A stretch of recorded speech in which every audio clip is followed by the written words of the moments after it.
Me hap lokalin, policia na thënë ka ndodhur një vrasje, nuk mundi me kalu, u shokova, i kom njoft, i kom pa këto topi kafe. Si pasojë të shtënave me armë zjarri në këtë lokal në Qarshinë e Madhe, në Gjakovë, është lokali My Place. Tragjikisht ka mbetur i vdekur Rasim Binakaj, personi i cili është përgjegjës çdo rasti. Në këtë rast është larguar në drejtim të panjohur dhe policia është në kërkim të tij.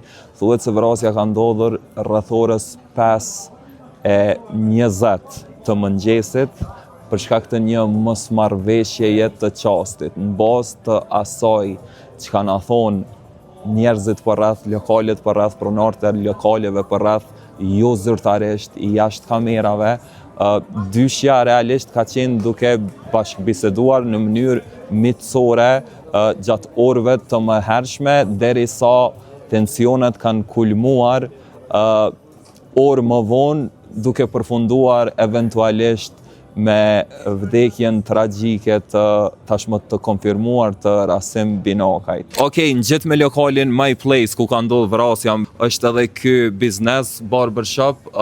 Qysh e ke marrë vesh kur ke ardhur dhe ke po të blloku me hap lokalin, policia na thënë ka ndodhur një vrasje, nuk mundi me kalu, u shokova.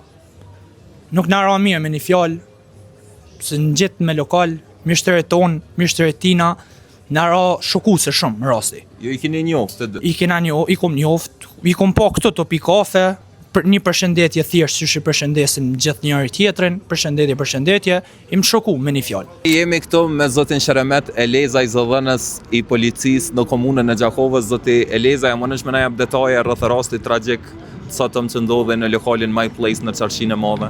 Po, siç e dini, sot në mëngjes rreth orës 5:30 jemi njoftu për të shtëna me armë zjarri, ku dy persona të moshës madhore janë qelluar me armë zjarri në rrugën Vllazërit Frashëri në Gjakovë. Si pasojë e plagëve të marra, njëri nga këta persona ka ndërruar jetën në vend ngjarje, për të cilin ekipi mjekësor ka konstatuar vdekjen e tij atje, ndërsa personi tjetër i plagosur është dërguar për trajtim mjekësor.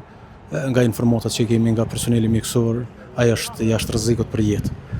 Menjëherë pasi është pranuar informacioni për këtë rast, policia, njësitë kompetente policore kanë dalë me ngjarje, po ashtu është njoftuar edhe prokurori i shtetit. Aktualisht jemi duke ndërmarrë veprimet e nevojshme hetimore me qëllim arrestimin e personit dyshuar, i cili deri më tash është në arrati. Me vendim të prokurorit të shtetit është iniciuar rast vrasje e rëndë, edhe kjo është e gjitha që ka mund të themi për këtë ngjarje.